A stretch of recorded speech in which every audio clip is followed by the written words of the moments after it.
juillet 1880, territoire du Montana.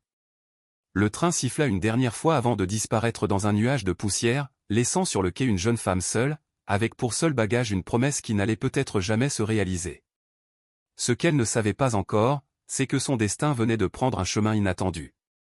Francis Kessler, 23 ans, était assise sur une caisse usée, les mains gantées posées sur ses genoux, son sac de voyage à ses pieds. Dans sa poche, une lettre froissée qu'elle connaissait par cœur, « Je viendrai moi-même. » Cherche un homme grand, chapeau brun, bottes noires à bout argentés. Signé Everett Collins, son futur mari. Mais sur le quai, aucun chapeau brun, aucune pointe d'argent. Juste un employé qui transportait des caisses, un garçon avec un balai, et un agent de gare qui la regardait comme une étrangère de trop. Le soleil pesait lourd, et la faim lui nouait l'estomac. Pourtant, elle resta assise. Se lever aurait signifié qu'elle n'avait nulle part où aller. Mais à 15 miles de là, un cavalier se battait contre le temps. Wyatt Ellison tirait fort sur les rênes de son cheval, fixant la roue brisée de son chariot. Il n'aurait jamais dû être là, mais son cousin Everett, cloué au lit par la fièvre, lui avait demandé de prendre sa place. Là elle t'attend. Explique-lui. Veille sur elle. Des heures perdues à cause de cette roue cassée, mais il ne renoncerait pas. Il arriva après la tombée de la nuit. Francis, seul sur le quai désert, entendit une voix grave, « Mademoiselle Kessler ?» Un homme grand, épaules larges, poussière sur les bottes. Pas Everett. Wyatt. Il lui annonça la vérité, Everett ne viendrait pas. Elle ne savait pas si elle devait lui faire confiance, mais elle n'avait pas d'autre choix. Elle refusa la charité, mais Wyatt insista, qu'elle appelle ça une dette pour son temps perdu. 3 nuits payées dans une pension modeste. Le lendemain, il proposa, « Je peux vous conduire jusqu'à la ferme. Vous y avez été promise, et je compte honorer cet engagement. » Elle releva la tête, « J'irai avec vous. Et cette fois, je ne resterai pas derrière. » Ils partirent à cheval. Peu de mots. Le vent portait l'odeur de pin et d'eau de rivière. Ce qu'elle découvrirait là-bas, n'était pas ce qu'elle avait imaginé. 2 pièces, un toit solide, des clôtures fatiguées. Rien de grandiose, mais rien de fragile. « Wyatt, c'est à vous, si vous le voulez. » Elle répondit simplement, « Je peux travailler. Je n'ai pas peur de la terre. » Ils commencèrent à partager les tâches, réparer, trier, ranger. Pas de gestes superflus, pas de promesses creuses. Juste une routine naissante, faite de silences confortables. Et dans ces silences, quelque chose commençait à prendre racine. Les jours raccourcissaient, les matins gelaient. Ils travaillaient côte à côte, elle recousait ses chemises, il réparait la grange. Un matin, Wyatt arriva avec une enveloppe. Une lettre d'Everett. Il demande de vos nouvelles. Elle fixa ses mains. Ne lui dites que ce qu'il doit savoir. Wyatt hocha la tête. Ce qu'elle ressentait désormais, ne regardait plus Everett. Un soir, près du feu, elle avoua, « Je ne m'attendais pas à me sentir chez moi à nouveau, mais c'est le cas. » Wyatt répondit, « Je ne m'attendais pas à vouloir plus que ce que j'avais, mais c'est le cas aussi. » Elle le regarda droit dans les yeux, « Ajouteriez-vous une pièce à la maison? Avec de l'espace pour un berceau près du poêle ?» Il sourit. « J'ai déjà dessiné les plans. Ce qu'ils allaient bâtir ensemble, dépasserait tout ce qu'ils avaient perdu. » Au printemps, la pièce était terminée. Une petite fenêtre laissait entrer la lumière du matin. Dans un berceau, une petite fille dormait, Lily. Francis la tenait contre elle, Wyatt assis à ses côtés. « Je ne pensais pas qu'on aurait besoin de moi ainsi, » murmura-t-elle. « Tu n'es pas seulement nécessaire, » répondit-il. « Tu es chez toi. » Le vent glissa doucement entre les murs qu'ils avaient construits ensemble. Et dans cette maison, leurs 3 respirations battaient au même rythme. Le printemps avançait, et la neige fondue laissait place à de minces ruisseaux qui serpentaient entre les collines. Les journées rallongeaient, mais le travail ne manquait pas. Francis passait les matinées à préparer la terre pour les premières plantations, agenouillé dans le jardin fraîchement défriché, ses mains noircies par la terre humide.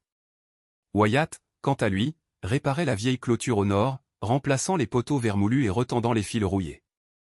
Parfois, ils travaillaient chacun de leur côté pendant des heures, sans échanger un mot, mais quand leurs regards se croisaient, il y avait dans leurs yeux quelque chose de plus profond que de simples paroles. Un soir, alors que le soleil se couchait derrière la ligne des pins, Wyatt rentra avec une selle usée sous le bras. Elle n'est pas belle, mais elle tiendra encore quelques années, dit-il. Francis leva les yeux de son ouvrage, elle recousait une vieille nappe en dentelle et esquissa un sourire. Et à qui est-elle destinée? Wyatt s'appuya contre le chambranle. À toi, si tu veux. Je me suis dit que tu préférerais avoir ta propre monture. Elle fronça les sourcils. Pourquoi faire? Parce que tôt ou tard, tu voudras aller plus loin que la rivière. Et je ne veux pas que tu partes à pied. Elle resta silencieuse un moment, puis acquiesça lentement. D'accord. Mais je choisis son nom. Le lendemain matin, Wyatt mena Francis à l'écurie pour lui présenter la jument qu'il avait choisie. Une robe baie claire, des yeux doux mais vifs, et une crinière déjà emmêlée par le vent. Francis posa la main sur son encolure et murmura, « Elle s'appellera Brume. » Wyatt hocha la tête. Brume, alors. À partir de ce jour-là, Francis sortit souvent à cheval au petit matin, longeant la rivière, parfois seul, parfois avec Wyatt.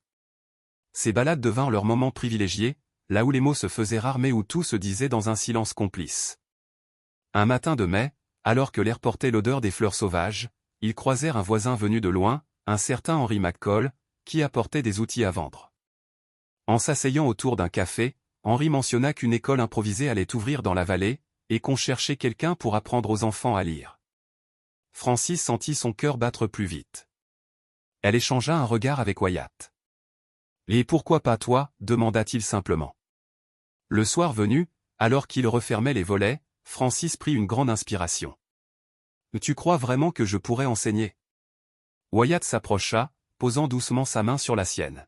« Je crois que tu peux tout faire, Francis. » Cette nuit-là, elle resta éveillée longtemps, écoutant la respiration calme de Lily dans son berceau et les craquements du bois qui travaillait sous la chaleur du feu.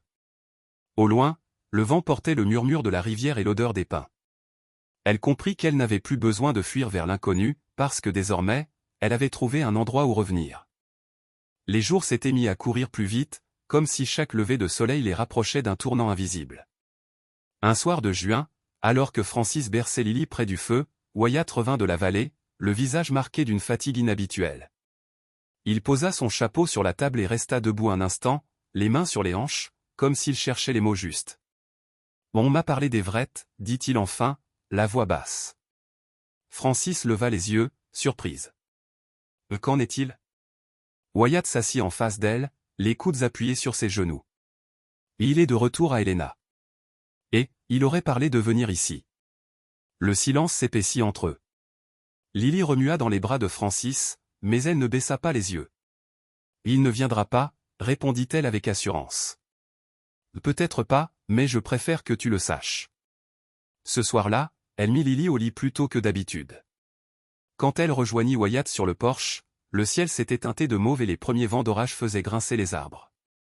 Ils restèrent côte à côte, écoutant les grondements au loin. « Si Everett venait, que dirais-tu » demanda Wyatt. Francis inspira profondément. « Que je ne suis plus la femme qu'il attendait sur un quai vide. Et que ce qu'il m'avait promis, je l'ai trouvé autrement. » Le lendemain, un orage violent frappa la région. La rivière déborda, charriant des branches et de la boue. Wyatt passa la journée dehors, consolidant les clôtures, tandis que Francis gardait Lily et protégeait la réserve de nourriture de l'eau qui s'infiltrait par les fissures. Le soir, trempé et couvert de boue, Wyatt entra, épuisé mais soulagé. « On a tenu » dit-il simplement. Elle lui apporta une serviette et resta près de lui pendant qu'il se séchait. Ses mains, d'ordinaire si sûres, tremblaient légèrement. Elle posa une main sur son bras. « On tiendra toujours. Tant qu'on est deux. » Les jours suivants, ils travaillèrent ensemble à réparer ce que l'orage avait abîmé. Francis, perché sur une échelle, clouait de nouvelles planches pendant que Wyatt les lui tendait. Il y avait dans leur coordination quelque chose de naturel, né de la confiance et du temps passé côte à côte. Un soir, alors que Lily dormait et que le feu brûlait bas, Wyatt sortit un petit carnet de sa poche. Il l'ouvrit à une page où des lignes au crayon dessinaient une extension de la maison, plus grande encore que celle qu'ils avaient ajoutée au printemps. « Et ça, qu'en penses-tu » Francis effleura les traits du bout des doigts. « Ça veut dire quoi, pour toi ?»« Ça veut dire que je veux que ce soit aussi ta maison dans chaque pierre, chaque poutre, chaque planche. Pas un endroit où tu as été invité, mais un endroit que tu as bâti. » Francis leva les yeux vers lui, et dans ce regard, il y avait la réponse. Elle n'eut pas besoin de la dire à voix haute. Wyatt l'a compris, comme toujours.